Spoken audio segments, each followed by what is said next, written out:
everybody's going to be a rocket scientist, unfortunately. So we need to get back to that. One of how I benefited by some of this, my youngest son was very involved with one of the Keene girls who was taking cooking, and she fed him lunch every day. He would go to the cooking class in his off period and got his lunch that way. But and my other son, I mean, he learned how to take care of people's cars in the neighborhood and things like that because they're auto shop. Somebody else's kid learned to be a great photographer because John Thompson. We had trade in our school. The kids learned how to do things outside of the computers and all these other little electronic things that are going on. But it's all gone. So is, unfortunately, the salute to the flag.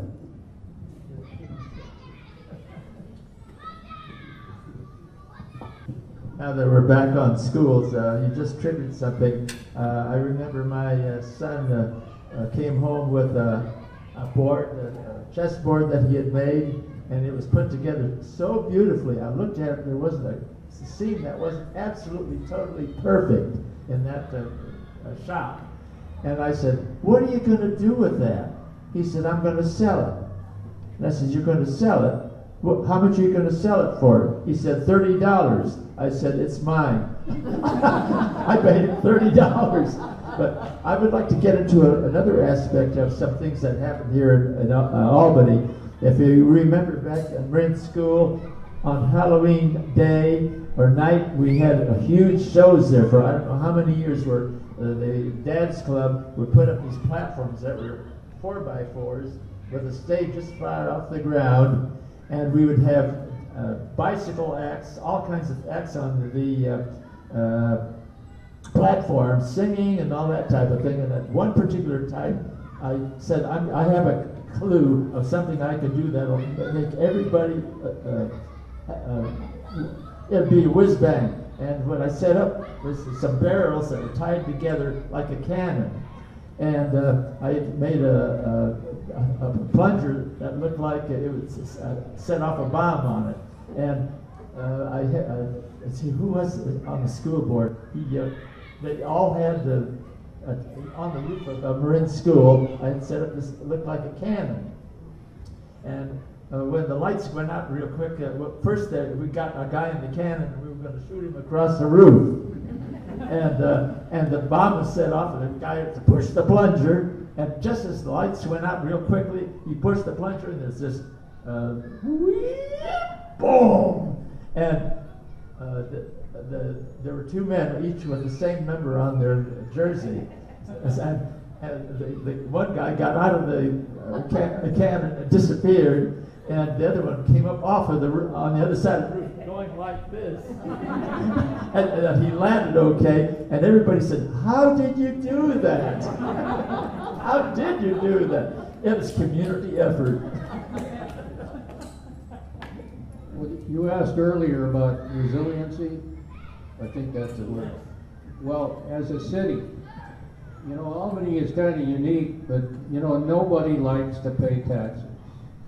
And yet, everybody in Albany, when something happens and they say the schools need something, or the fire department needs something, or the police, the people come together and they vote for it. And that's very unusual, and that's very unusual in this day and age, but we always step up to the line. And if it's something we need as a community, we seem to come together. And that's one good thing about living in Albany. Remember, we had a bond issue so we could have a swimming pool, remember? Oh, yeah, we're waiting for the new swimming pool.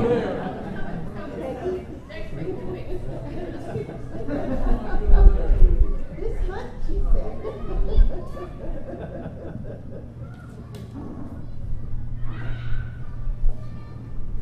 I appreciate all your comments so far.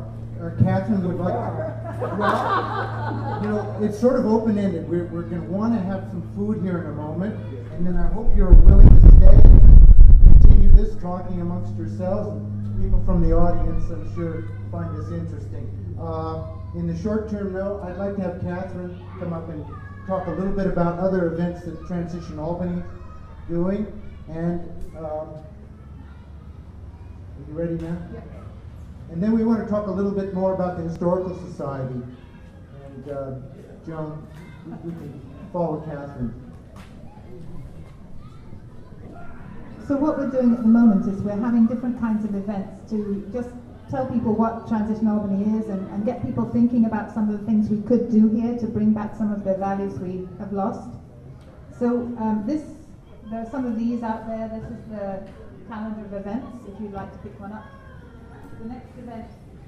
The next thing we're doing is a film on October 3rd about a city in Brazil that back in the 70s it started thinking clearly about what it wanted to do around transportation and how it was going to handle growing big and still be able to have people use public transport and not have to have lots of cars. And it's called A Convenient Truth.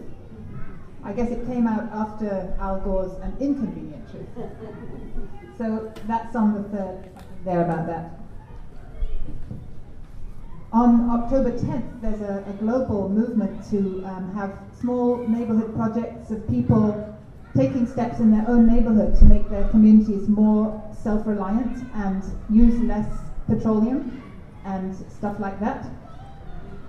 The city has a contest for the most imaginative project that involves people and brings down the carbon footprint. You'll find these little things about the contest on the table over there. And finally, there's a sort of ongoing challenge to live local for a week, buying food locally, perhaps going a day or two without using a car, if possible. There are some ideas on this little postcard here. So if you want any of those things, they're over there on the table. Joan, did you want to say anything? Let's eat. Oh, one thing what we were wondering out here, because we can't read your names from here, whether you would just go down the line and say your names. I'm Jack Rosano. I've lived in Albany almost all my life. My great-grandparents came here, my great-grandparents came here right after the quake and settled in Albany, and our roots have been here ever since. Jim Malarkey, my grandparents came in 1946, and I was born here in 1948. I'm here ever since, pretty much.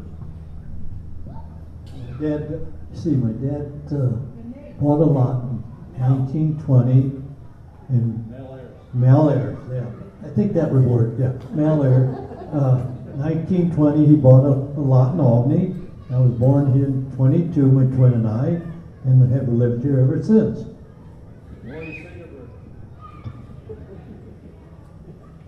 Is that you? I'm Maurice Segerberg. My friends call me Maury. I'm the son of immigrants. My mother and father both came at different times. They weren't acquainted in Sweden. They both immigrated with their families. My mother immigrated with her family, and they settled in Turlock. And she was a farmer's daughter down there. She had 5 sisters. Her job down there was taking care of the chickens and the eggs. The egg money came into play later after she met my dad. My dad came over. He was 21 years old. He was the oldest of 5 brothers and had 2 sisters. As being the oldest, I don't understand why he came over, because he was entitled to inherit the farm. That's the way things happened in the old country. But I guess he was making room for his brothers and sisters, so he came and accompanied with a 19-year-old friend. The first job he had, he went to Ellis Island, of course, but my parents did too. Some people had their names changed there. He was lucky he didn't. He worked for a while on the docks in New York. He got rheumatic fever, and the cure for rheumatic fever in those days, much as it is today, is just bed rest. He was in the hospital for 3 months. His 19-year-old comrade decided he didn't want to be here by himself, so